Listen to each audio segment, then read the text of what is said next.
Okay. Hello, everyone. My name is Nikolaos Tzifakis, and I'm the project coordinator of the newly launched Horizon project named Empowering the Geopolitical EU in the Eastern Neighbourhood and the Western Balkans, or if you prefer the abbreviation, GEO-POWER-EU. This is today's our kickoff meeting. We're just getting started. And on the sidelines of this, we have a small, I'm going very briefly to present the project, and then we're going to have a panel discussion about contemporary developments with members of the consortium. So,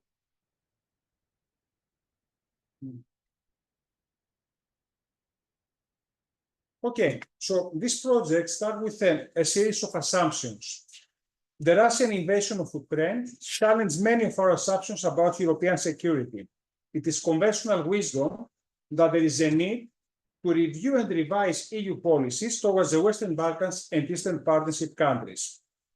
The EU's decision to offer a membership perspective to Ukraine, Moldova, and Georgia brought for the first time the Western Balkans and Eastern Partnership countries under the same policy radar, which is the one of the EU enlargement policy. Here, however, we have two challenges. The first is that the two regions have been so far studied separately. The second and most important issue is that the EU enlargement policy has stagnated for over a decade.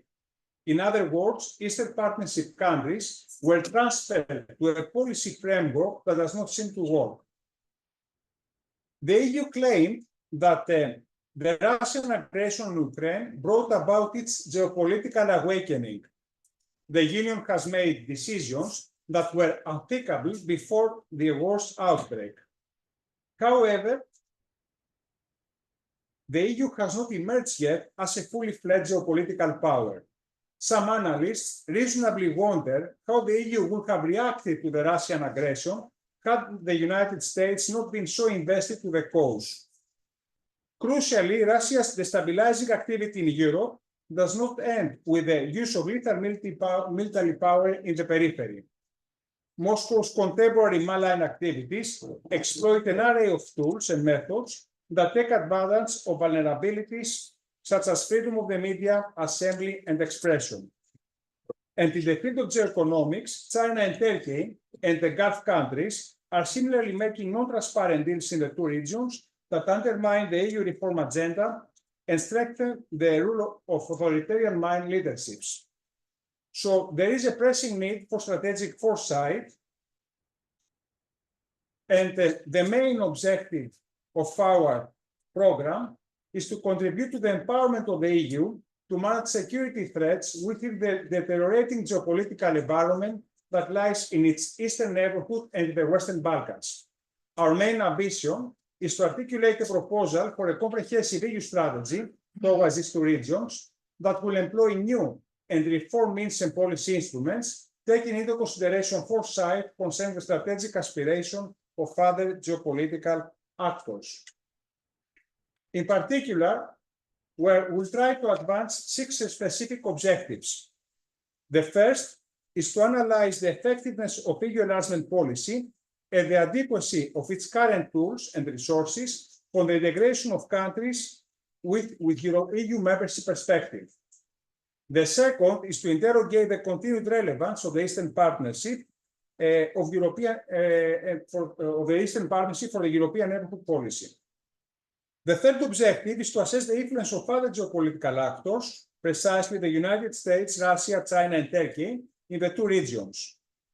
The fourth is to provide strategic foresight about the prospects of geopolitical competition. The fifth is to increase the EU strategic autonomy and its ability to contain military threats that emanate from the deteriorating geopolitical environment beyond its borders. And the sixth, to propose a comprehensive and multidimensional EU strategy that will guide relations with the Western Balkan and Eastern Partnership countries. This is a very rough work plan that I'm not going into details at this short presentation. I'm going just to give 2 examples of our attempt to diagnose the problem. The first is discussing the stagnation in EU enlargement policy. There is much discussion, there is an extensive academic literature where focusing on specific issues. One is to discern the perceptual gap between the EU policies and expectations and needs of the countries under examination. We want to see what the EU thinks works in the region and what the region believes about the EU policies and the EU instruments have been applied so far. And the second twin challenge that we're going to investigate is the economic convergence or the lack of economic convergence and the struggle against immigration and brain drain and the trouble and the challenge of green energy transition without imperiling energy security or aggravating energy poverty. Another final example of a problem diagnosis is an attempt to measure, to assess the influence of other geopolitical actors in the two regions. We'll first of all build a continuously updated interdependence database with data about the linkage of geopolitical actors with countries in the two regions, which means data about trade, FDI, about military agreements, diplomatic visits and contacts, flows of people among external actors in the two regions.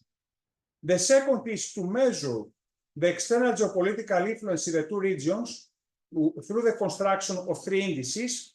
The first interdependence index that will measure the breadth of interdependence between external actors and countries in the two regions.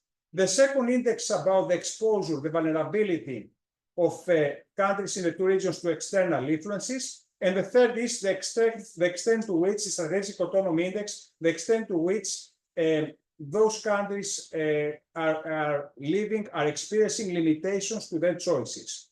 And the third part is again to focus on two critical challenges. The one is government gaps and their exploitation by the corrosive capital of companies from geopolitical actors. And the second is how this information is strategically used by third countries. Following the diagnosis of the problems, we will produce strategic foresight. Very briefly, we'll try to develop all alternative scenarios concerning the ambition and policies of geopolitical actors in the two regions. We'll identify the most plausible and consistent scenarios and sub-scenarios, and then we will test them and assess their implications with the use of a serious game. And at the end, once we have come up with some concrete policy recommendation and ideas, we will test them, we'll present them in workshops and multi-stakeholder co-creation studios in different countries with the aim of testing them, fine-tune them, and try to co-create with other colleagues and other stakeholders and decision makers who are not members of the consortium, our final policy prescriptions, and at the end, a single strategic framework that will also take note of the result of the strategic foresight and the scenario testing on geopolitical competition.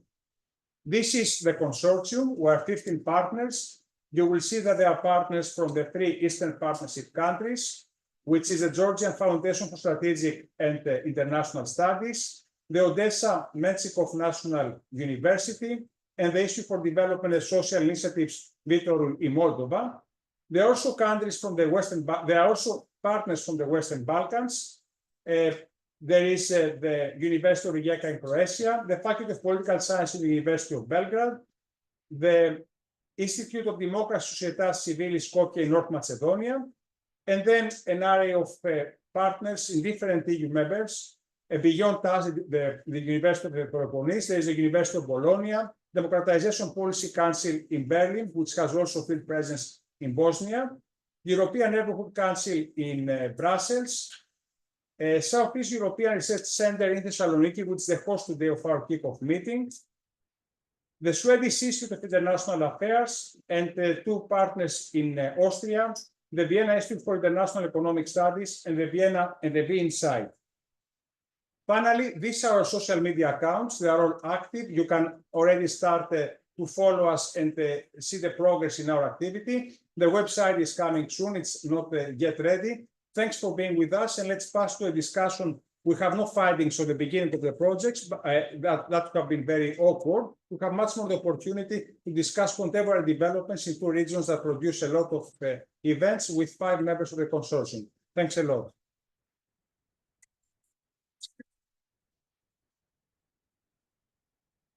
Thanks, Nikos. Hello, everyone. So I've got an excellent group of people with me to discuss the challenges facing the European neighbourhood and the Western Balkans and the consequences for the EU. So I'll just go through the order of the speakers so you know what to expect. So we'll start with Olga Brussilowska, who is Professor of International Relations at Odessa National University, and Kaga Gogolashvili, who is a Senior Fellow and Director of the European Studies Programme at the Georgian Foundation for Strategic and International Studies. They will talk about the Eastern neighbourhood.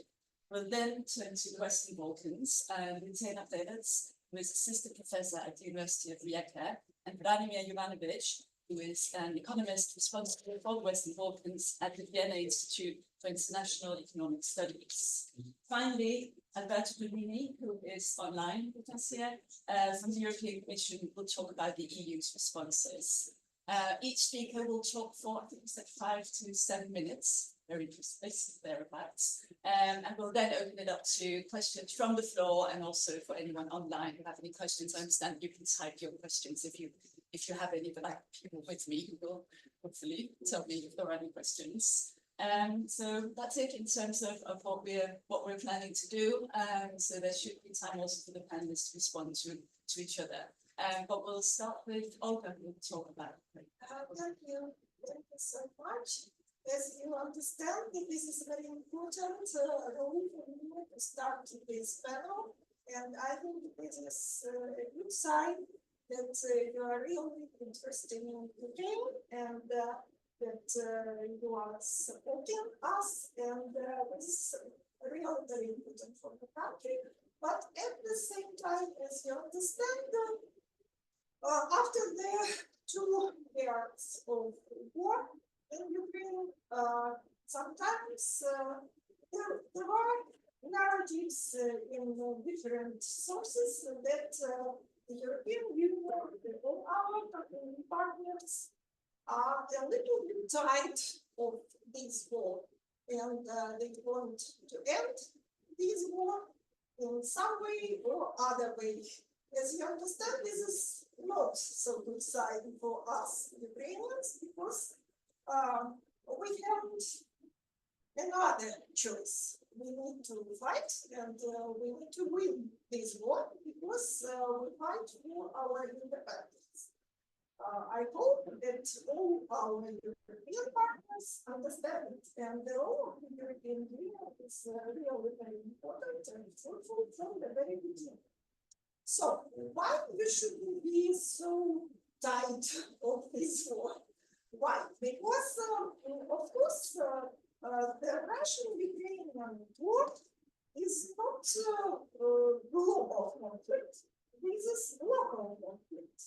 Despite of everything you can read in Russian sources. Because in Russian sources, this is just proxy war between the USA and the Russian Federation on the soil of Ukraine. This is not true. This is really local conflict, but the local conflict with global consequences. And we can just check every spheres of human activities. And if we start from economics, almost everybody understands that the current war is ruined Ukrainian as well as Russian economies. But this is important not only for Ukraine and Russia. This is very important for the world, especially for the global south, for the Middle East, Africa. First of all, I know that we have huge food and fertilizer problems, because you know about the importance of Ukraine and Russian grain for some countries like Lebanon. This country now in a deepest economic crisis for 100 years. The same situation in Egypt, in Nigeria, in other countries of Africa and the Middle East. So now we have about 50 million of people who are in deep danger because of Russian-Ukrainian war. This is huge number, 50 million people, plus people who were in danger before the start of this war. The next problem is security, and this is closer to the European Union, of course, because first of all, I talk about security of Central and Eastern Europe. And my idea that Russian-Ukrainian war is only the start of big problems for this region. Because we understand that if politics of Putin will be successful in Ukraine, there will be next step. We don't know to Lithuania, Estonia, Latvia, or Poland, but it will be. So all the region is now like a big zone of uncertainty and danger. And the scenarios for future, I read a lot of different articles, books, and policy papers, and I understand that there is no good scenario for future. We have Warsaw, or better, but not good, not perfect scenario. This is problem for the next several decades. First of all, this war was a big mistake for Russia because this is suicidal path for Russia. Russia looks like a global failure after the beginning of the war, and of course for Ukraine there is no good scenario too, because the worst scenario is occupation of a part of Ukrainian territory, maybe even a bigger part than nowadays. Maybe we talk about all central and eastern Ukraine, but this is the worst scenario. Of course, not all territory of Ukraine will be occupied, but some part will. The more realistic scenario is not very good for Lithuania too, because we talk about protracted positional war for years and years. And I understand that this is not only for us, but for the European Union, for the USA, all our partners. But this is reality, and we just need to know what we need to do, because this is reality. And of course, there is no good news for Central and Eastern Europe, and not only because it's a threat of Kremlin, but because of many economic problems. At the same time, I'm more optimistic about this region, Central and Eastern Europe, because previously inside the EU, the voices of post-communist countries were very moderate. And there were some contradictions between older and younger participants of the EU, but now I see that voices of Poland, Lithuania, Latvia, Estonia are more relevant and more influential in the organization, and this is very good. And we have very fruitful new organization, regional organization, like Bucharest 9 initiative, like CIS initiative, and we are fully agree with the politics of this organization. This is very important for Ukraine. And if we talk about global level of consequences of the Russian-Ukrainian war, we understand that the European Union really is more proactive than previously. And the European Union does a very good job, as for me, in the sphere of cybersecurity and struggle with Russian misinformation. But of course, we need together to improve this sphere of common interests. And maybe only one more very important for me problem I need to say about it. This is new nuclear strategy of Russia, because this is a threat on the global level. And we need to understand that now we can see new nuclear blackmail from the side of Kremlin on the Ukrainian soil. I mean, first of all, shelling of Ukrainian nuclear power plants.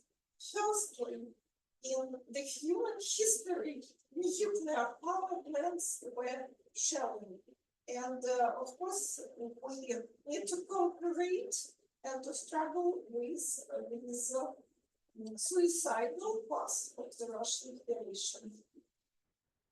If Russian politics will be successful, this is a threat for many countries with nuclear power plants like Romania, like Taiwan, and other countries.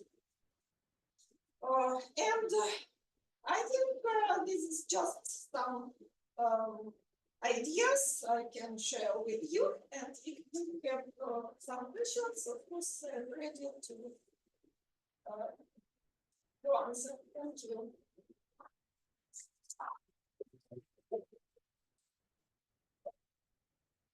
Thanks so much for talking to us about the terrible challenges facing Ukraine and the problems and consequences of those. I invite you now, Hannah, to talk about the wider challenges for the region.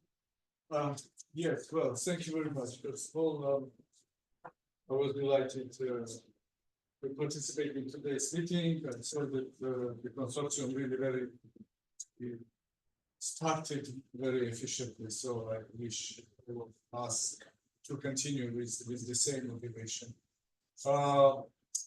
About Russia, I think that Russia conducts the open kinetic war in Ukraine, but in reality, the war is wider. It's not just local war. The war which Russia conducts now is a minimum regional war. But of course, that's starting from the doctrine that Russia developed in its beginning of 2000s. The war can be conducted by different means, and the not less intensive war which Russia conducts in the region is a hybrid war. And this hybrid war is destructive. It disrupts. Disrupts the country from inside without using maybe bombs.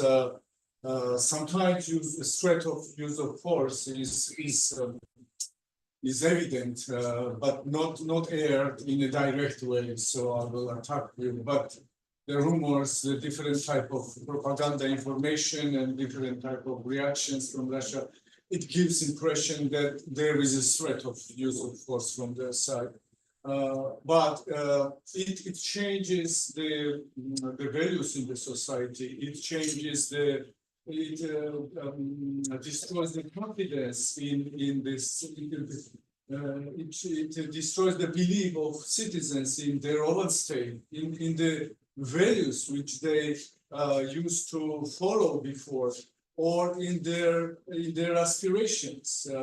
For example, such aspirations as Euro-Atlantic, joining Euro-Atlantic structures, or integrating with the EU, developing democracy, so reaching the equality, all these things are destroyed by Russian hybrid means, including, of course, first of all, propaganda, and also undermining the country by penetrating in different institutions. They're using so-called active operations, so using the agents of influence, etc., etc. So, and finally, changing the mood in the country and changing the positions in the country. Also, threatening, supporting, corrupting the governments.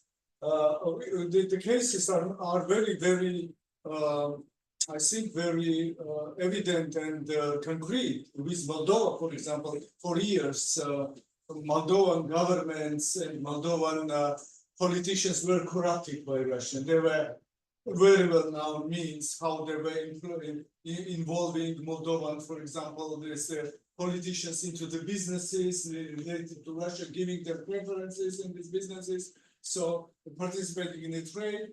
The same they were using in Georgia, maybe not so openly before. But fortunately, in Moldova, there is now the government, which and the political force in majority of the parliament, which is very strongly so resisting to these Russian hybrid intentions. Still, it's not secure, and it's not. You cannot be sure about the future of the country as far as the big part of population is under strong Russian influence, and they're believing in different messages. They're believing in different Eurosceptical ideas, or absolutely disoriented, and judgment is somehow missing. The same happens in Georgia. So I was years ago. I was tracing when it didn't. There was not the case in Georgia.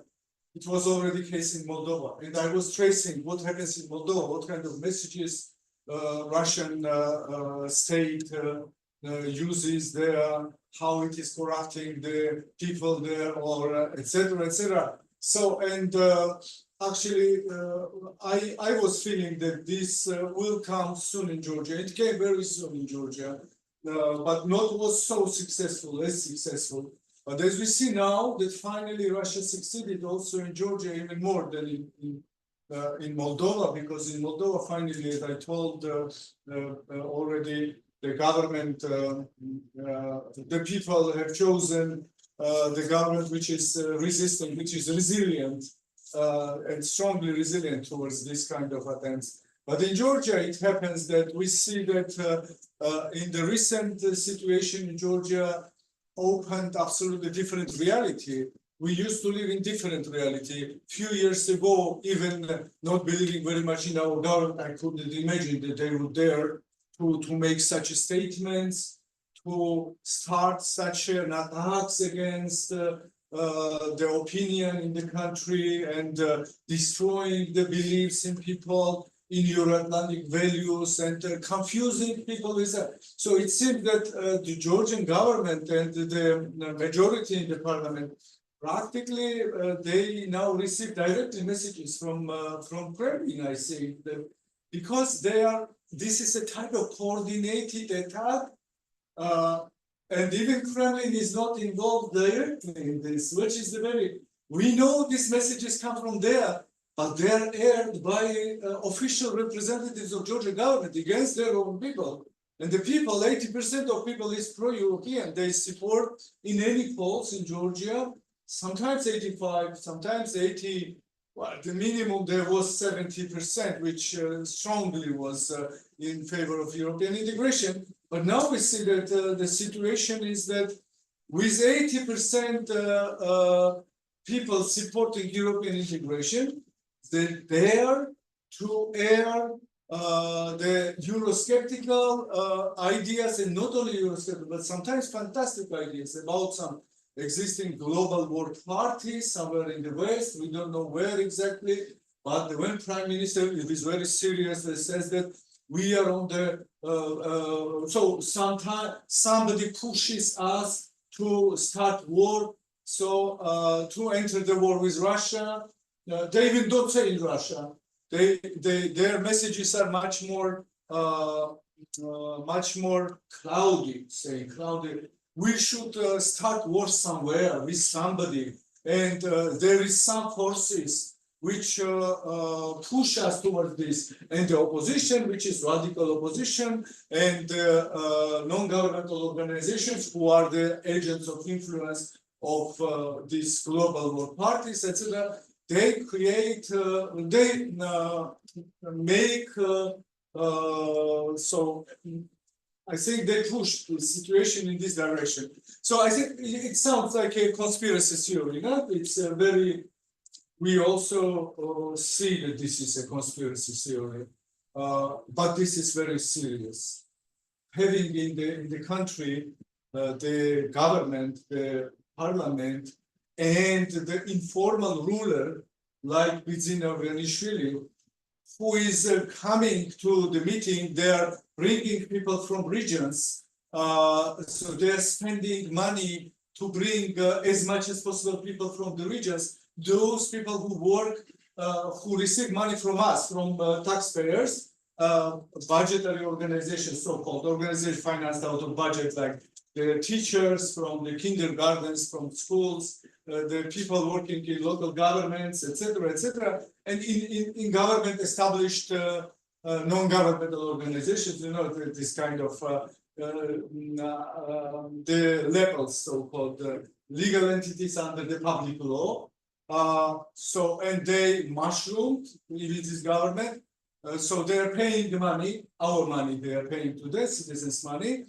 And they oblige them to support, to come to the meeting in Tbilisi, and then Ivanishvili comes to this surrealistic situation, together with all the Georgian Dream team, and he makes a speech where half of the speech is against the European Union and against the United States. This is very serious, by the way.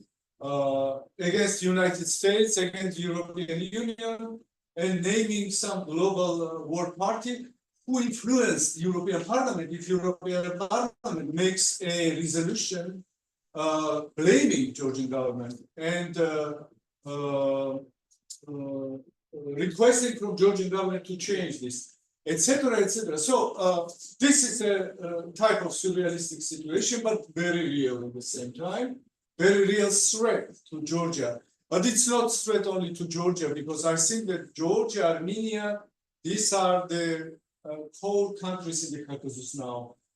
The Azerbaijan is a very important country, but it is secured because of Turkish relations. The Turkish consider Azerbaijan as a one nation, two countries. So there will be not possible for Russia to attack Azerbaijan at any rate. But who are the weak points? Geopolitically, weak points are Georgia and Armenia.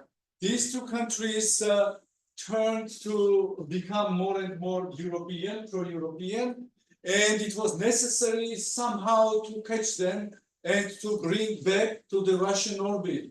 In Armenia, we see the situation that after losing Karabakh, Armenia started drifting towards Europe, and they are more and more detaching themselves from Russian influence, from Russian structures.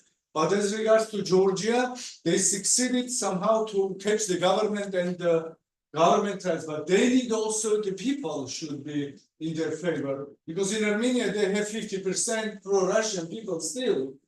In Georgia, they have only 20-30% pro-Russians. So Georgia's situation is not fully satisfactory.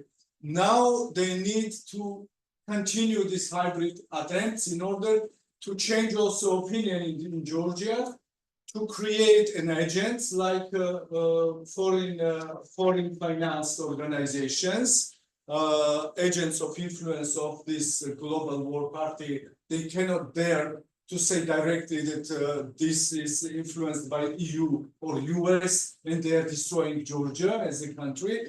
But they started talking about about sovereignty. So sovereignty against the democracy, against the foreign values, against the Western values. So would you like to be sovereign country? So and under sovereignty, they mean sovereignty of their own power. I mean the leading party, sovereignty of this leading party to decide something. And the example that they understand sovereignty under this example is that they adopted the law, as you know very well. There's the law about this, exactly the same law, with some differences, of course. The spirit of the law and main parameters of the law. I will not go subscribe now. There is no time. They adopted the law, which was protested by people, 200,000 people on streets during 1.5 months. Well, sometimes 30, 40,000, but there were moments when 200,000 people were on street. Everybody, international organizations, the biggest partners of Georgia, EU, US, I don't know, German chancellor or the French president, or everybody make warnings to them. Don't do this. This is a Russian law, and this is dedicated to exterminate civil society in the country. If you exterminate civil society, then you kill the democracy or prospects for democracy. There is no democracy. You see Russia or Belarus, when the regime succeeded fully, when they destroyed civil society, no critical views. They can make any election, any falsification in the country, everything without civil society. So they are destroying civil society, and they dared to adopt this law anyway with such protest, with such. So and they say we are majority in the parliament. They have in the parliament 8 people more than there is 50% and 50% plus 8. But this is not such a majority in order to ignore the absolutely well demonstrated will of the people. You have no even constitutional majority, but even if you have constitutional majority in democratic state, it never happens that you adopt law without consulting any stakeholders, without consulting civil society organizations or anybody else. You adopt, and after such a protest of 1.5 months of the protest, you adopt anyway this. And there is reactions and now what we have sanctioned government. US sanctioned already our representatives of our government, of our parliament. Not everybody, they just started with the travel bans, but they, in United States, Congress and Senate initiated 2 bills, and they will unite these bills and it will start. And also European Parliament adopted a resolution. Georgia will be deprived, at least they demand from the countries to Georgia to be deprived of the candidate status, to stop the visa-free, etc., etc. In this situation, government still continues. How we can classify this or qualify? I can just qualify that Georgian government is now fully transmitting or it's a transit. It's a Russian. We will. Going through Georgian government, whatever Russia wanted to see or Putin wanted to see to happen in Georgia, it happens through this government. That's what I will stop here. I understand that I took too much, but I also understand that the interest should be very high because it's really very unique situation. What happens with Georgia needs much analysis, of course. Thank you.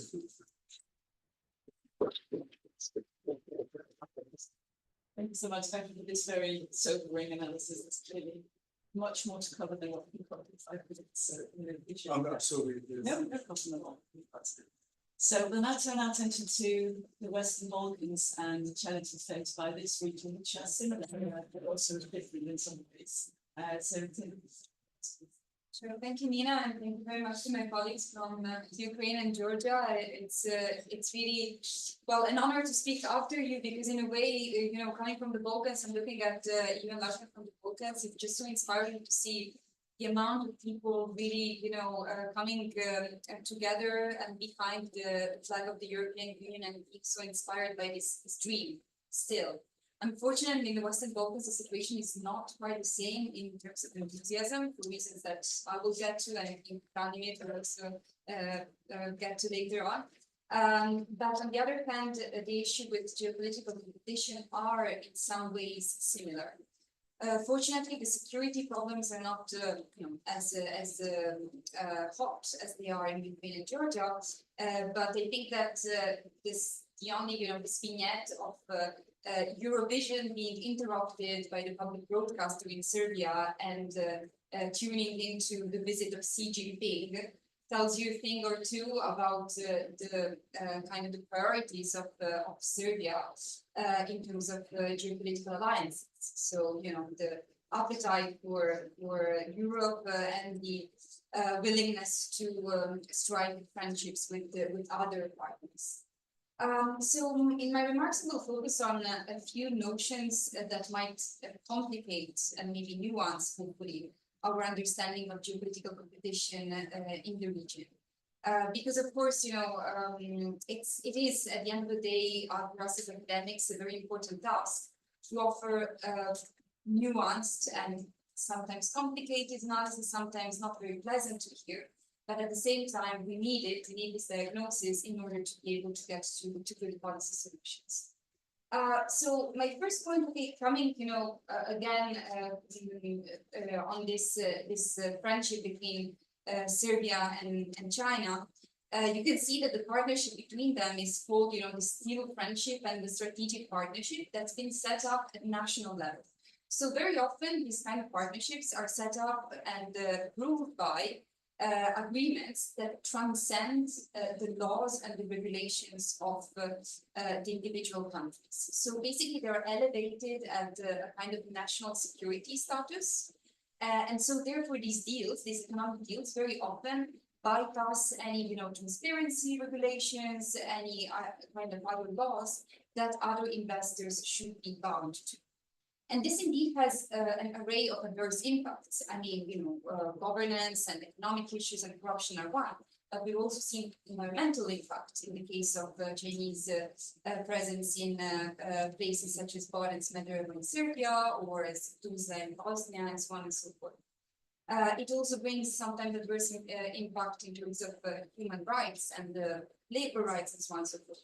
But the important point that I would like to stress here is that it's not unidirectional. So it's not only China in this case, or Russia, or other, non-Western countries coming in and having a malign influence in the Western Balkans, but it's really a synergy of failures, quoting some colleagues from Queen's College London who coined this term, between the local actors and the international actors. So the fact that the local actors have allowed for these rules to be bent and have invited this external influence is what allowed this influence to be so malign.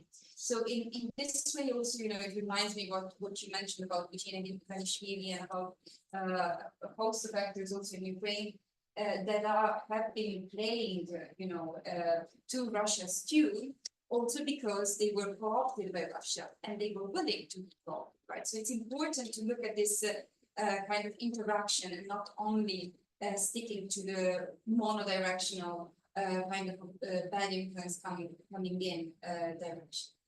Then the second assumption that I would like to challenge is that the external competition, external geopolitical influence is aimed at changing the status quo.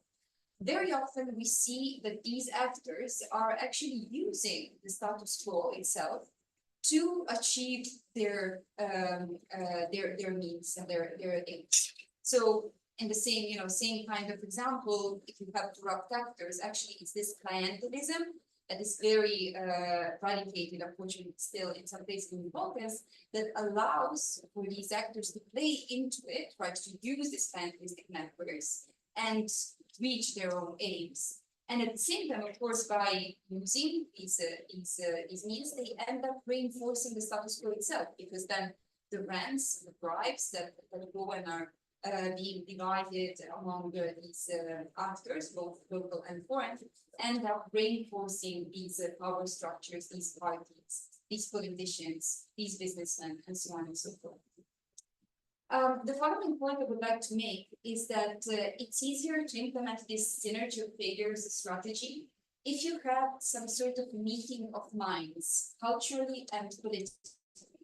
And in this sense, yes, it is definitely, more problematic when we're looking at the influence through, for instance, these corrupt deals coming from countries such as China, such as Russia, or for instance, a case that I studied, the United Arab Emirates.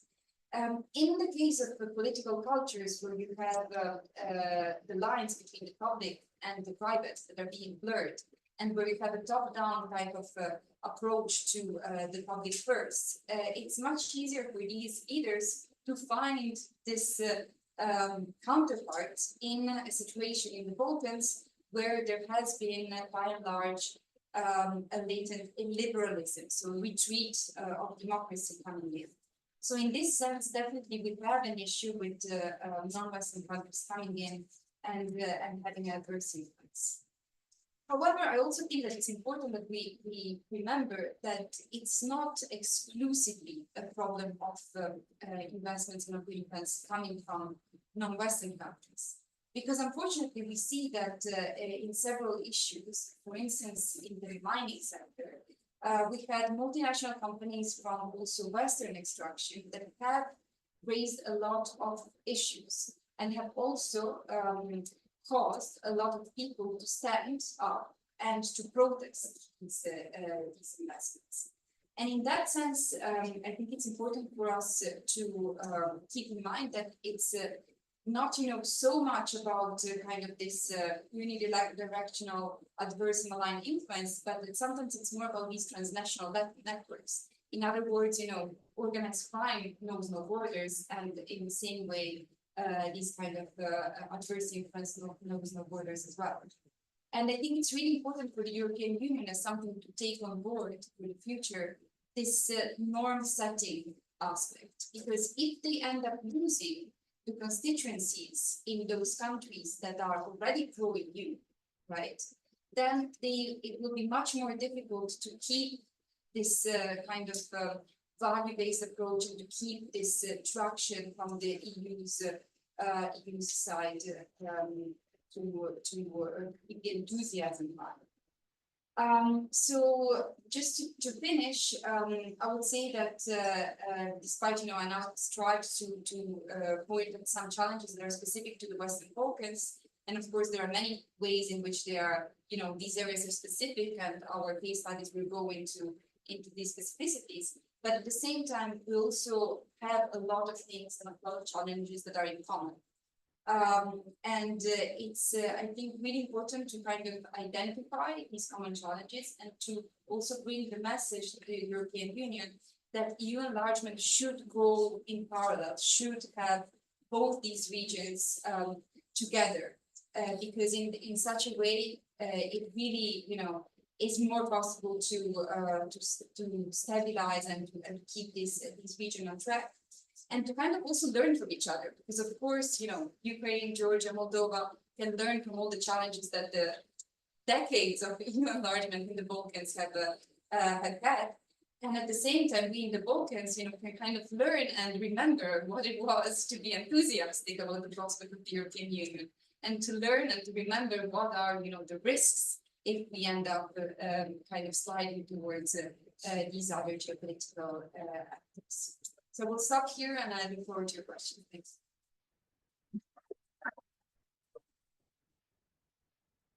Thank you so much, Nina, for this really important analysis of the interaction of international and local dynamics. So now hear about the macroeconomic situation, a bit more about the macroeconomic situation in the region. So, thanks a lot. So I'm from the Western Balkans, but I live and work in Vienna, which I always say this when I speak about the EU and the Western Balkans, puts me in a very comfortable position because I can criticize both sides. And I usually tailor my criticism, and I'm very critical, as you will see, depending on where I sit. When I'm in the EU, I criticize the EU. When I'm in the Balkans, I criticize the Balkans. So today we're in the EU, okay, in the Balkans, but not the Western Balkans. And I will be criticizing the EU.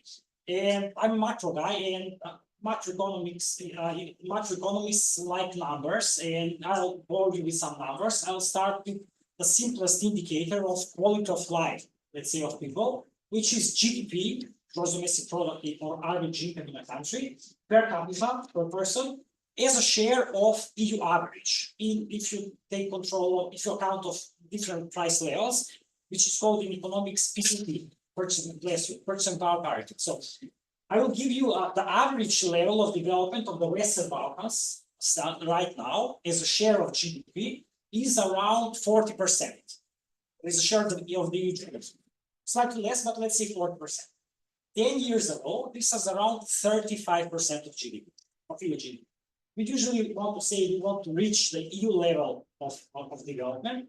That means that if you take this trend from the past 10 years, we'll need 120 years to get to 100% of EU level. In 120 years, the planet won't exist, I'm pretty sure. We'll destroy the planet by then. So we'll never get to the EU level of development. I think we have to realize that. Another example, if you take, we are talking about, EU and Balkans and EU integration.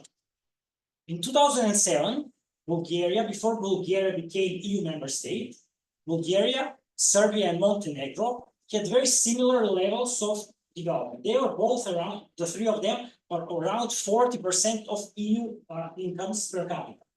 Now, Serbia and Montenegro are around 50%, slightly less than 50%. Montenegro is at 70% of EU income levels. So that tells you that EU can really make a difference in terms of living standards. Yes, Bulgaria is the poorest or one of the poorest EU member states, but it's still much better than the best of the Western Balkans, which are Serbia and Montenegro. So what I'm saying is that the EU failed the Western Balkans. The EU let the Western Balkans down. This is one of the indicators of economic development. I'll give you another example. The first thing that comes to my mind when we speak about the EU and Thessaloniki is, I'm not sure how many of you will remember because most of you are young, the Thessaloniki summit from 2003. So I was a student back then, finishing my bachelor studies. I remember that in 2003, they said the future of the Western Balkans is in the EU. 20 years later, 21 years later, there's virtually no progress there. If you take, for example, take Serbia and Montenegro, which are the most advanced in terms of EU integration in the region. They applied for EU membership in 2009. 15 years later, they have opened, I don't know how many chapters, but they are still very far from joining the EU. If you compare this to existing EU member states from Central and Eastern Europe, Czechia, Slovakia, all these countries, Slovenia, on average, these countries took around 9 years to join from application to EU membership. Serbia and Montenegro, which are the most advanced, took so far 15 years and will certainly take, in the best case scenario, 10 more years. So we are certainly, much, much worse. North Macedonia, the worst of all, the most let down of all, is waiting 20 years to start the EU negotiations. It hasn't started the EU negotiations yet. It has the latest Franco-French proposal for change of amendment of the constitution yet again, in order to start the accession process. 20 years to start the negotiations. So the EU has let the Western Balkans down, and we have to be very well aware of that. So why I'm saying this, because I agree with what most of the others said previously, and I guess most of the other people here think that the region is kind of sliding towards, Russia, China, other countries. Yes, Chinese presence, economic presence in the region is big. Last year, Serbia had around 1/3 of the FDI, of the foreign investment in Serbia, came from China, as much as from the whole EU. So Serbia had around 4 billion foreign investment in 22. Of those 4 billion, 1.5 billion came from China, 1.5 billion came from the EU. So yes, clearly, we know Xi Jinping, brother Xi, whatever. Yes, Serbia is sliding towards China, but I'm not blaming it on Serbia, I'm not blaming it on Serbs or Serbians, I'm not blaming it on the Chinese, I'm blaming it on the EU. The EU is clearly letting the region down, is failing to integrate the region more closely towards to hug the region, let's put it that way. And because of that, politicians there and people, like, they see no alternative than to talk to other players. Let me give another indicator. There is this study which is published every year by the Regional Cooperation Council, which is called Balkan Barometer. It measures perceptions of people in the Western Balkans, And it's one of the indicators, one of the questions it has, like, is EU good for your country? In 2020, 62% of the people who live in the Western Balkans, 62, said yes, EU is good for us. In 2024, that percentage fell to 54%. So almost 10 percentage point decline in 4 years, from 62 to 54. It tells you that people are really getting disappointed. So another thing now, we are talking about, Ukraine, Georgia, Moldova joining the EU. I agree with that. That should be done, especially about Ukraine. But that doesn't mean that you should forget about the Western Balkans. Some of these countries have been in a similar situation. Bosnia had a war 30 years ago. We forgot about that. So we must not forget about the Western Balkans and the problems they had and still have, while we are thinking about this new reality. And also another reason, if we want to think geopolitically, yes, it's good that the EU is kind of, spreading east. But if you leave a hole in your heart, like the Western Balkans, and you let the Chinese or Russians came in, I used to play Reciprocal, this game, it's like, you go to conquer another continent there, but you have like huge territory in your continent here. You're losing the game. It's simple game. I'm not geopolitician. I'm a pure economist, but still, with simple logic, you're leaving a hole which will spread. So yeah, I'm coming to a conclusion. So what I'm trying to say is that the EU need to grow up. The EU needs to change its strategy towards the region. And unless it does that, we should not be surprised that the region is turning towards Chinese or Russians or whoever other actor is, because the EU is in a way living a vacuum space, which other actors are very, very willing to step in, to fill in. And what should the EU concretely do? The first best solution is fast accession, fast integration of the Western Balkans into the EU. I know that's not realistic, nobody wants to talk about it, but if you ask me, it should be done tomorrow. If you cannot do it tomorrow, say in 5 years, if you cannot say in 5 years, say by 2030, if you cannot really do that, you cannot promise to do that. And I know what you will say, that corruption, bullshit, China, whatever. Corruption. What happened to Romania and Bulgaria? I mean, it's the best case to tell you that if you can do it, because Bulgaria and Romania, if you look at all the indicators, were worse than the Western Balkans when they were joining the EU. Take any indicators, you will have these World Bank measures of corruption and whatever. Bulgaria and Romania were worse than what is Serbia now in most of these indicators. And you could do it for Bulgaria and Romania, and you don't want to do it for Serbia and Montenegro and the others in the Western Balkans. So if you did it for them, you could still do it for the Western Balkans. So yes, that's the first best solution. If you don't want to do it, if it's unrealistic or whatever, the second best option is integrate the Western Balkans in the EU budget. Yes, you won't have the Western Balkans voting there, blocking their processes if they are full members, as if they were full members. But the Western Balkans will benefit from greater financial support from the EU budget.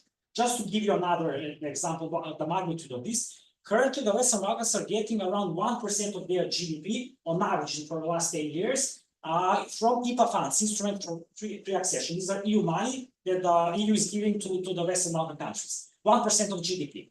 What, for example, Hungary is getting is around 3-4% of its GDP. All the economic growth that Hungary had in the last 10 years came from EU money. If Hungary didn't have EU money, it won't grow, it will stagnate. Not just Hungary, also this country. So if you can do that for Hungary and the others, you can of course do for the Western Balkans. It will cost nothing, the EU budget. We did studies, calculations on this. All the current countries who contribute to the EU budget will give slightly more, but peanuts basically. Germany, which is contributing most to the EU budget, will need to give like 0.04, mentioned once again, of its GDP, percent of its GDP, in order for the Western Balkans to become fully integrated into the EU budget. So peanuts for the EU, for the EU member states, but it will bring significant benefits for the Western Balkans. So yes, that's all from me. And yeah, hope at least I managed to provoke some thoughts.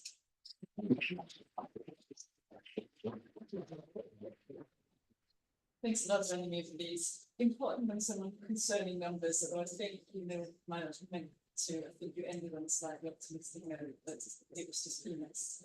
But let's hear from the EU now and focus on the EU response. So Alberto, I hope you can hear us okay. So we've clearly covered a lot, and we want people to to respond to all of this. But I'd like to ask you to focus on two things. So firstly, how the EU supports the two regions in combating some of these hybrid threats that we've heard about. And secondly, the challenges that the EU faces in integrating the two regions, perhaps also responding to Branimir's argument that the EU has failed the Western Balkans. Yes. Well, good afternoon, everybody. I hope that you can hear me well because the sound coming from the room is not the best. I count that this is the case. I'm the policy officer, just to clarify, and the policy officer for this project, as for a few other projects about the Western Balkans and Eastern Partnership countries, which are managed by the GRTD, by the DG for Research and Innovation, which is running the programming of the Horizon Europe planning program. So just to briefly give a contextualization of what are the actions, what are the policies of the European Union when it comes to combating and countering hybrid threats.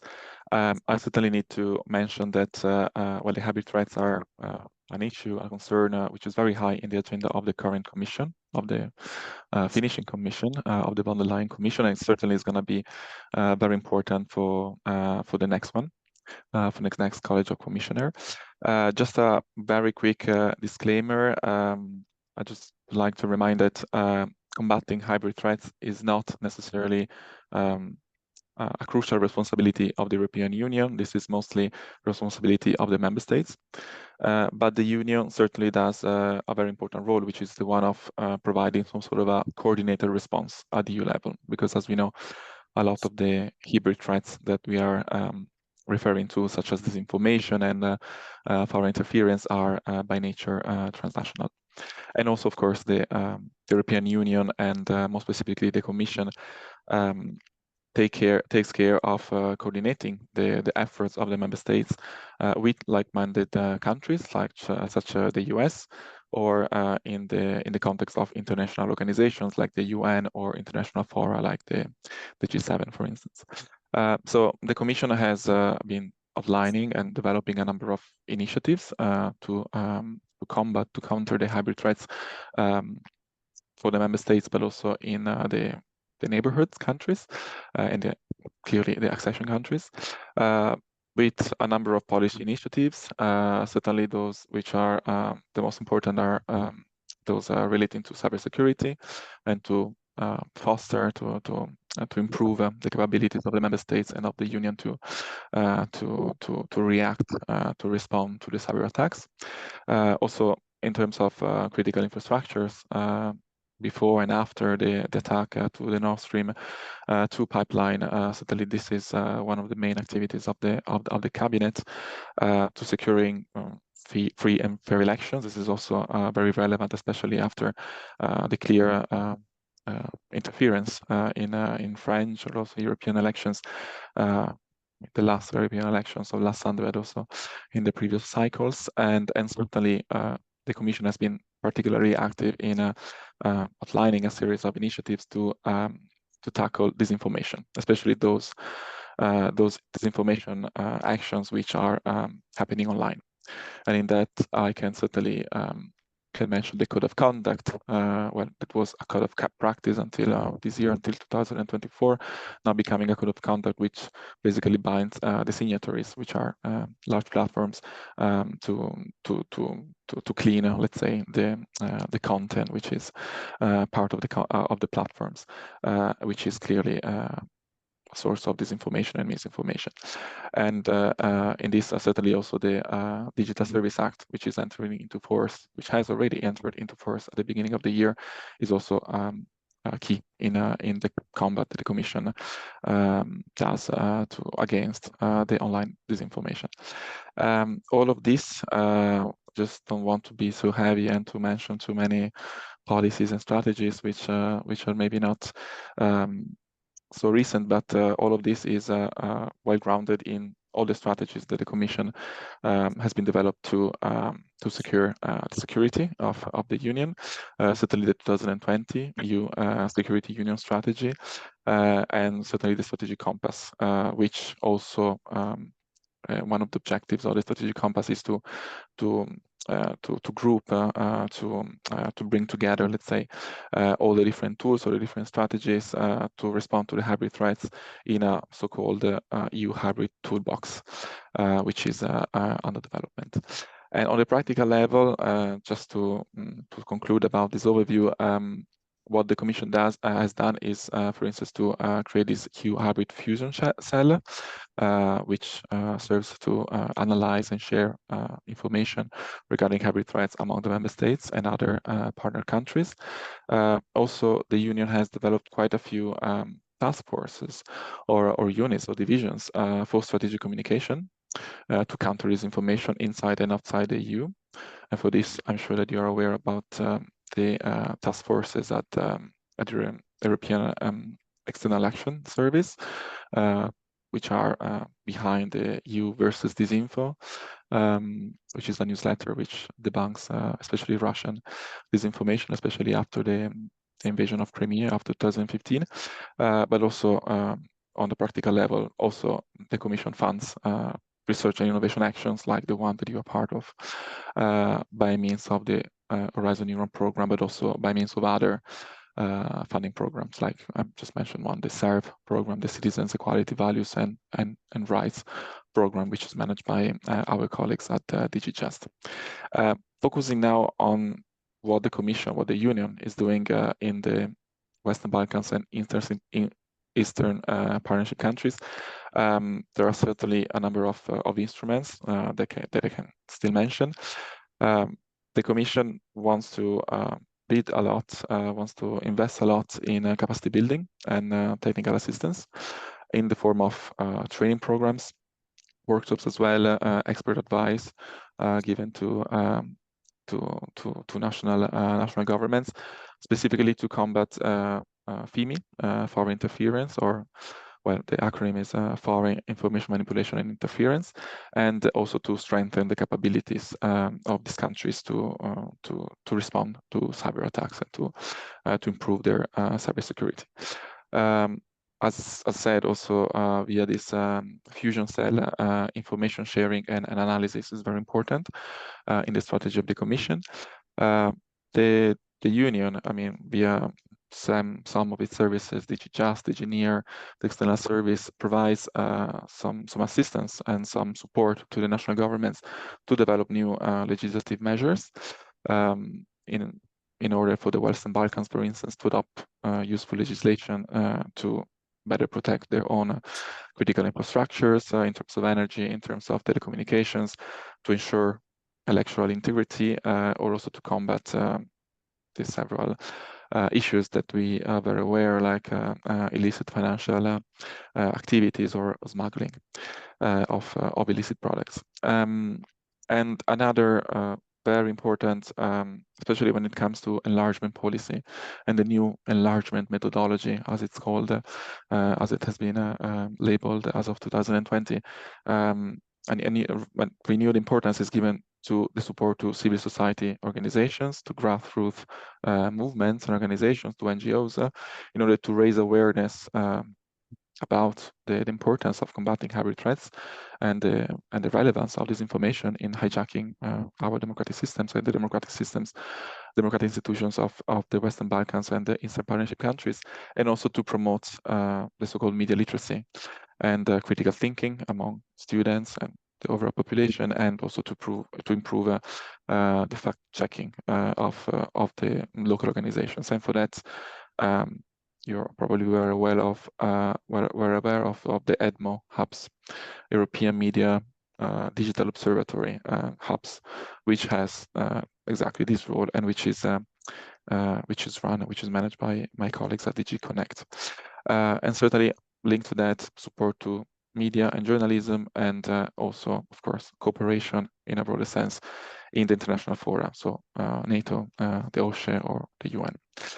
And maybe about more specificities regarding the Eastern Partnership, the Union wants to, of course, already included specific chapters in order to member states, the future, I mean, the wannabe member states to focus on combating disinformation and foreign interference, chapters were included in the association agreement and deep and comprehensive free trade associations treaties, and also now a part of the negotiations as part of the accession negotiations, which started last December, especially with Ukraine and Moldova. And again, support to CSOs, NGOs, and media organizations, media outlets, independent media, to promote the pluralism and the independence of the media. And again, quite a number of programs to support the future member states, the wannabe member states, with sectoral cooperation and technical assistance to improve the capacities in ensuring their own energy safety and security, border management, which is also very crucial for the sake of the European Union, and again, electoral reforms and cybersecurity. So I think that I respond to the first part of your query, if I'm not mistaken, about what the Commission is doing, what the Union is doing in general to combat hybrid threats. And I don't know whether you wanted me also to, I don't know, give a brief overview of why the Union is delaying the accession of some of the wannabe member states, if I'm not mistaken. Yes, please, if you give I know it's not an easy answer. Yes, I don't want to. Yes, yeah, just to be very brief, I think that's, I mean, investigating a little bit also on what is published, what is also public available to the public. I think that for the Western Balkans, the main challenges are well, the lack of a certain stability and satisfactory level of in terms of rule of law and democratic governance. As we know, many of these countries they struggle with corruption. They need to improve their judicial system, the framework in which the fundamental rights are respected. For this, the Union is pretty active recently. Well, sort of recently, 2022. I'm aware that a few peer-to-peer missions have started with some of the wannabe candidate countries like North Macedonia and Albania. Certainly, the Union wants to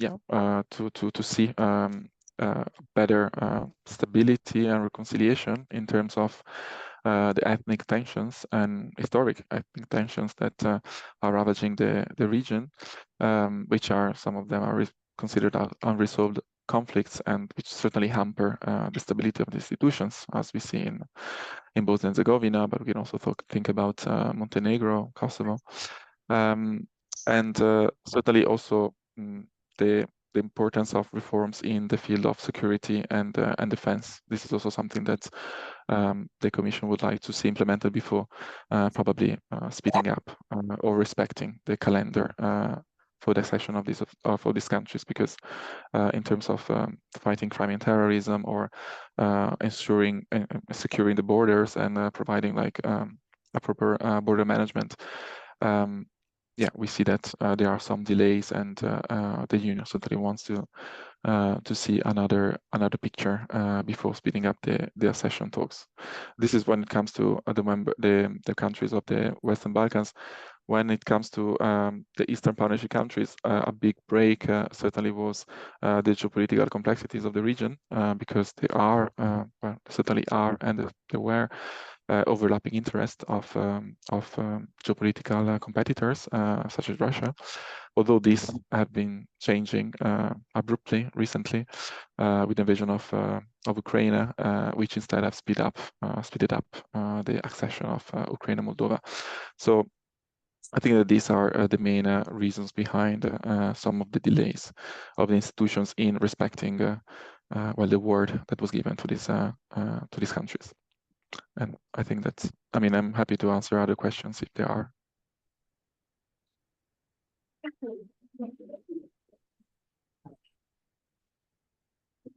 Thank you so much for this very useful overview of the EU's policies and programs. Okay, so we only have about 15 minutes left, and I have been told that I have to finish at exactly 7:30. So I suggest that we get some questions, and then I'll ask the panels to respond to as many as they're able to. So, and I think there might be some questions online as well. So who wants to do first? Let's start with your questions. So, no, sure. No, I'm sort of struck by thinking that we could have heard a lot of the same topics and words and frustrations 15 years ago at a similar academic panel, with the exception of the full-scale invasion, which has affected the environment. But we're looking at some of the typical enlargement dynamics, focusing on the Western Balkans in particularly. It seems to me that we've really learned nothing institutionally. Even sometimes I wonder academically, it's like we take different routes and we write in different ways and we apply different concepts. But there's still, I mean, when I hear the word stability is what's gotten us to where we are since 2010, 12, let's say. Because the very stability that some have argued wrongly, I would say, is necessary for security, is precisely what keeps oligarchs and autocrats and anti-democratic actors in place, which is what opens up a place for either Trojan horses or outright aggression that we would see with like Serbsky Svaj, which is Ruski Mir. And so, I mean, I guess I'm just sort of this. I hope that over the next 36 months, we can start to pull the curtain away from the false thinking, wishful thinking, and true disservice that's been done, I think, on these issues, because it's not helping the region, and it's not going to help the Eastern neighborhood either, and we all know that. I guess I don't know if I guess maybe I'll just give one question, that would be for Vladimir, is what argument would you make to an already dissatisfied European Union voter on why they should let these basket case countries in? And I say, I'm joking when I say basket case, but honestly, I think that the enlargement fatigue is legitimate. And I haven't yet heard anyone make a good argument for why rapid succession of countries that have failed on every index over the past 15 years, with the exception of countries, I mean, I think it's ironic that it's a country like Kosovo that's doing the best on a lot of indicators and indices, and yet they're the lowest and the most pressured. So how would you sort of, especially after these elections, how would you sort of make an argument to European Union voters that they should want to let unreformed countries in tomorrow? Thanks, Valerie. I think that we have a question online about the impact of the European elections. So I wonder if you would like to comment on that as well. Thank you. My question is for the panelists from the European Commission, and I was wondering if you could perhaps tell us how you would compare domestic laws to geopolitical considerations and bilateral disputes in terms of importance when it comes to the obstacles to the accession of Western Balkan countries to the EU right now, because we didn't hear much or anything really about these aspects in your intervention. And I'm particularly referring to the structural issues regarding the unanimity principle, which has been blocking the accession, especially of North Macedonia recently, but also Albania previously. Sorry. Sorry, I have an add-on question, and what you said, which is also to you, and so not only about the public opinion, is that the best trade or best entry, but also I mean, take the time to think about what the interest-based institutional laws in some of the member states are that prevent the opening of chapters really now here I refer to the category of friends, you know. Yes, in the back, please. I would like to ask Mr. You said that we shouldn't let aside the Western Balkans in order to join the EU. And I think 2 or 3 months ago you opened up the European Western Balkans site. And you talked about the growth plan. Do you think that this mechanism will have a positive effect on the integration of the Western Balkans, or will it turn out again to be a scam as people? Yeah, this is to the panel in general. I'd love to get any reactions on the role of reactionary actors within the European Union toward your countries and your neighbors, and that impact, and how you see that as merging with the geopolitical challenges. Because at least that dynamic seems evident to me from my vantage point in Sarajevo, particularly Budapest, but not just there. Right, so some really good questions, a lot of, yes. I want to ask a question for Olga as well. This information on feeling. What we analyze like information on like media consumption and also for the control, we see them. And there are pockets of people, quite substantial pockets of people, who are probably already exposed to this information with regards, for example, the localized more of the global world. And we have the impression that it's very, very difficult to convince them otherwise, unless we swing with their card a little bit, we'll be later. If we embark on their narrative a bit and then deviate them later, then it's easier to convince them than it is if you talk to the whole thing. So this is the conundrum of information as a learning. Thank you. Okay, we'll definitely have enough to get on with now. So I will ask each of the panelists to respond to any of the questions. You can pick and choose. And if you have anything you want to respond to what other panelists have said, then please do so as well. But please be brief, so we don't have that much time left. So Olga, you can add some questions. Actually, I want to answer on the last question. You need to understand how vulnerable we are about Russian information. This is one of the biggest problems in my country, especially because we were deeply involved in the Russian world many years, maybe till 2022. So we use a lot of Russian propaganda products. For example, maybe a few people in this audience understand that Ukrainians used to listen Russian channels, read Russian books, and see Russian movies in our country.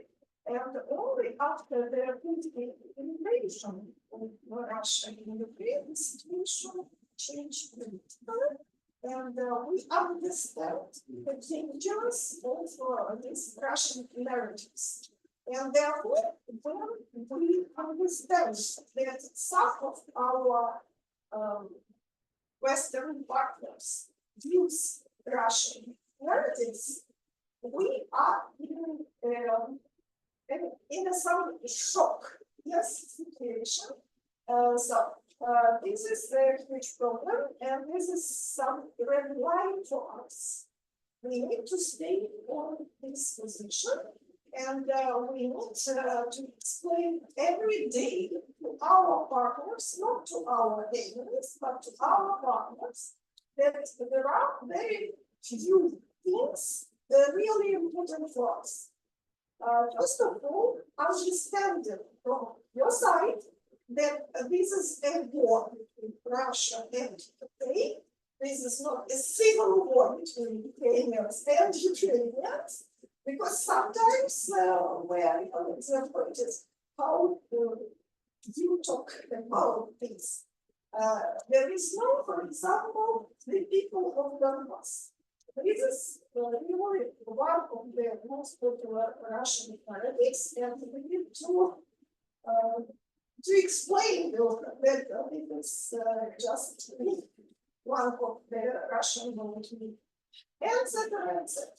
So this is very long and very complicated process, and we are deeply involved in this. For example, in this now, in the second channel, we opened the review center for disinformation studies, and I just invite you to cooperate with us, and maybe some things will be more understandable for you if just preparation will be the fact more nearest future.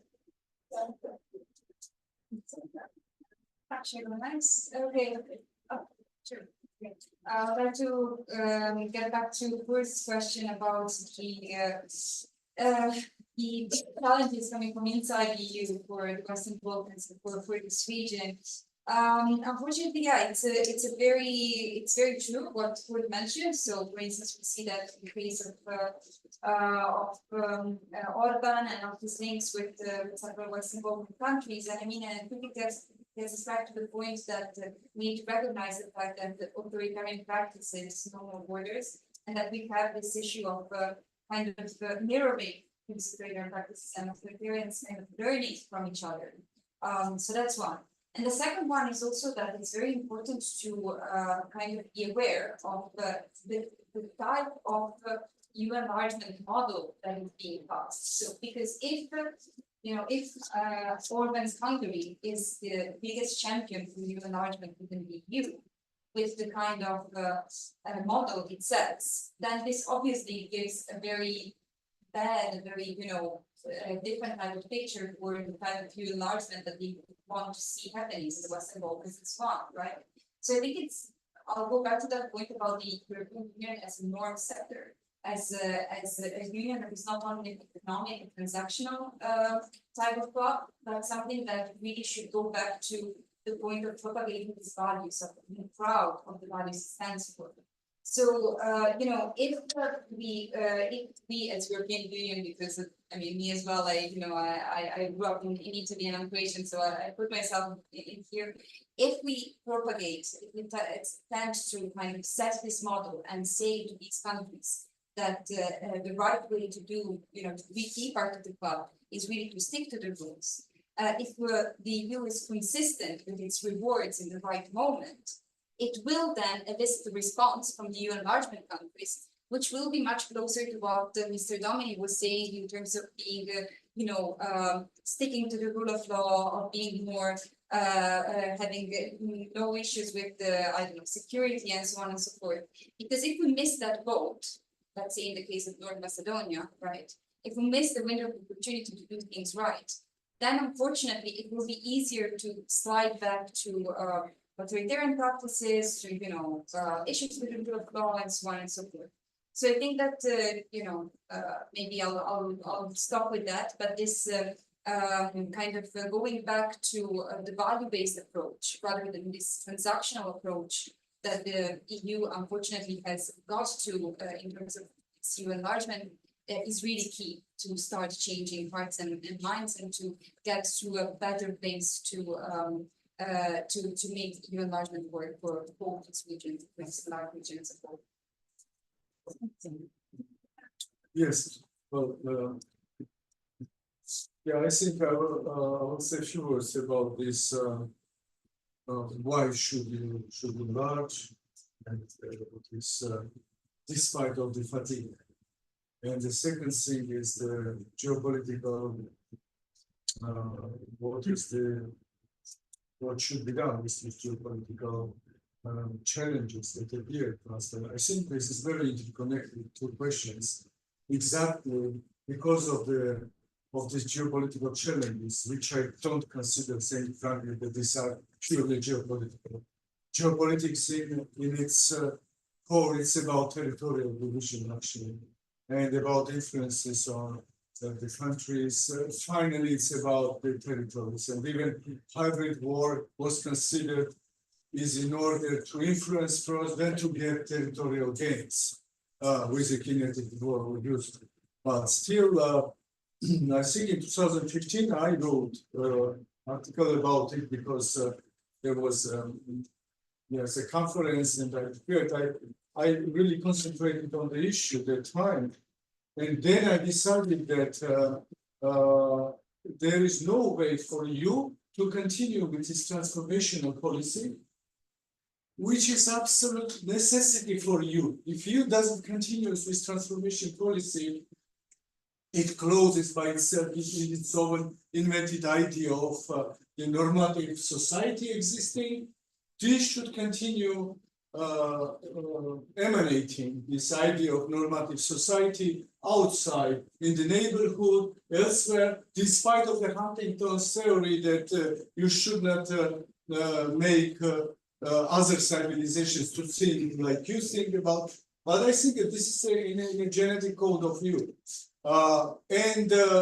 This was actually becoming challenging after the Ukraine invasion, because the invasion of Ukraine in not 2022, but in 2014 was already. Oh, sorry, Ukrainian invasion by Russia. Okay, I'm sorry. Yes, you so I'm very sorry. Yes, the Russian invasion of Ukraine was already an attack on democratic world. So because maybe Ukraine was not the best democracy, Georgia is not the best democracy, Armenia is not best democracy, and so on, Moldova, etc. But exactly the non-democratic world hits where it is weaker. So this is already democracy, and this is some people, countries which are already decided that they should become democracy, and they are hitting exactly in these weak places. They're not hitting Germany yet, Germany or France, etc. Now about the only instrument which left after 2014-15 for EU to influence this region which they wanted, which you wanted to transform into democratic region, this is neighborhood. This is to use an enlargement tool. Enlargement tool as an instrument for keeping these countries, population of these countries under the use of threat of use of force, under the use of force, under the hybrid war against them, to keep them on the democratization track. It doesn't work more. The just soft power which you was using before that, even introducing Eastern Partnership, it's not enough. It doesn't work more. We are talking about the crisis of Eastern Partnership. Exactly. This is other situation. This is war which is launched against not only these countries like Georgia, Ukraine, or Western Balkans. We see the same thing in Western Balkans. In Serbia, would it be, or in other Western Balkan countries? There are in Republika Srpska, for example, and others. So you will see the hybrid war that Russia conducts there. And what is the response? Response is very big doubts among the European population, whether they need to engage in this or they should keep these countries away from the enlargement. And no, these countries are already, and they have been attacked because of their democratization attempts. So I'm concluding just to say again that the war is not just geopolitical in terms of territorial extensions. It's geopolitical, yes, but between the autocratic world and the democratic world. So they will not stop before democracy is not conquered, and it's not changed. This is Ukraine today, tomorrow there is Georgia, then Armenia, then Western Balkans, some countries in Western Balkans, but finally it comes for Europe as well, for other Europeans as well, and Americans too. So this is my, I'm sorry for being very, very strict, but this is what I feel in Georgia now. Yeah, I know we're about the time, so I'll be very, very short. So quickly on what do I tell to the EU voter?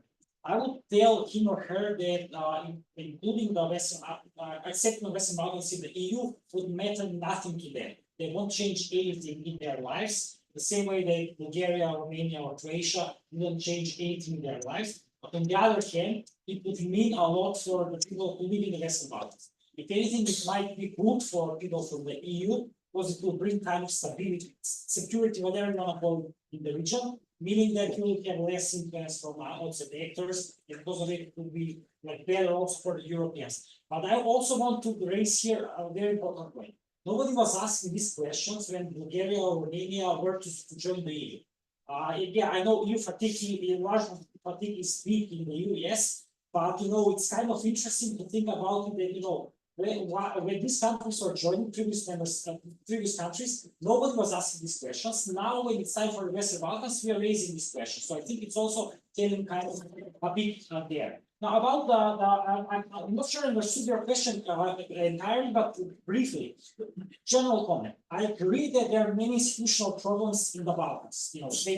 Rule of law, corruption, you already mentioned, but not just that. Like freedom of expression, freedom of media, democratic standards, but also economic. Poverty is like still 20% or even higher, not decreasing at all. Yeah, there are many issues in the Western Balkans, but what I'm saying is that it's exactly these politicians like Vučić and the others, authoritarians there, who are basically, they are the only ones who benefit from this situation. If the region was to join the EU, their power will decline. Vučić is the only actor, and those like him who like this situation that the EU keeps them like uncertain. We don't know where we will join the EU because it gives him credibility in a way to speak with the Russians, to work with the Chinese, with everybody. So if the region was to join the EU, it will lead to a declining power of the authoritarians in the Balkans, and it will be, if anything, it will be good in this sense. Of course, we can talk, make parallels with Orban and everything, but let's leave it for later on. Very briefly, on the new growth plan of the EU for the Western Balkans, I think it won't change anything for various reasons. I put them in the article there, but I will just mention one. If you look at the amount of money that the EU made available for the Western Balkans through this new instrument, they say it's 6 billion euros over a 4-year period, but of these 6 billion, only 2 billion are grants. And if you see 2 billion over 4 years, that's 5 million euros per year. And if you take the GDP of the region of the Western Balkans, it's around 130 billion at the moment, meaning that it's only 0.3% of the current GDP. So how can you make a change with such a small amount of money? 0.3% of GDP cannot change anything. Not to mention that the European Commission said in that document that their ambition is to double the GDP of Western Balkans. It's impossible to do it. It's simple logic, not even mathematics or macroeconomics. It's simple logic. And yeah, very briefly on this. Okay, I'll take it later. Well, we're already well past the time. So I just want to give Alberto a chance to come in. I don't know if you could hear. Yes, well, actually, I couldn't really hear the questions. I could hear just some of the interventions of the panelists because they are closer to the mic. But I remember that there was a question specifically for me, like the second question from the audience. Yeah, there's one question specifically for you about the significance of domestic flaws in the accession process, given the geopolitical imperatives, so the relative weight of the two. Summarize the significance of the domestic flows. Yes, how important are they given the geopolitical imperatives of accession? Well, I would say that if you're referring to like like the problematics, let's say the flows in terms of respect of rule of law, the anti-corruption policies, which are not necessarily like that effective in some of the Western Balkans and Eastern partnerships, I think that are very relevant. Some of my, of course, it's very high in the agenda of the Commission to support these countries in carrying out the needed reforms, and this is also sometimes clear with some of the policy documents, but also some of the instruments that the Commission is outlining and developing. Just to remind, the rule of law report, which is an annual exercise that the Commission, DG Home, together with DG Just, they do, and they provide a number of recommendations to all the member states in order to guarantee a good quality, a good level of rule of law, and also to improve the overall picture. And as of last year, 2023, there are also like specific recommendations for the Western Balkans and for the other accession countries, something that before was not the case. So I think that this is some sort of a proof that the domestic flows, as you label them, are very relevant for the services of the European Union and for the institutions. So without them sorted out, I think that the accession of some of these countries will be delayed even more. Great. Thank you. Well, I'm sure we could continue this discussion for, for a long time. We really have to stop now. But I think if nothing else, this has been incredibly interesting. And it's also, I think, illustrated the importance of the GEO-POWER project. There's certainly a lot to do and a lot to look at. So please join me in thanking the speakers once again.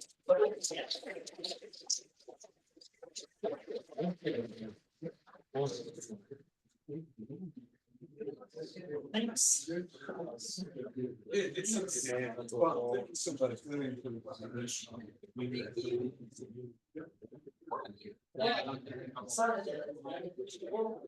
Thank you. Have a good evening. Yes, so yes,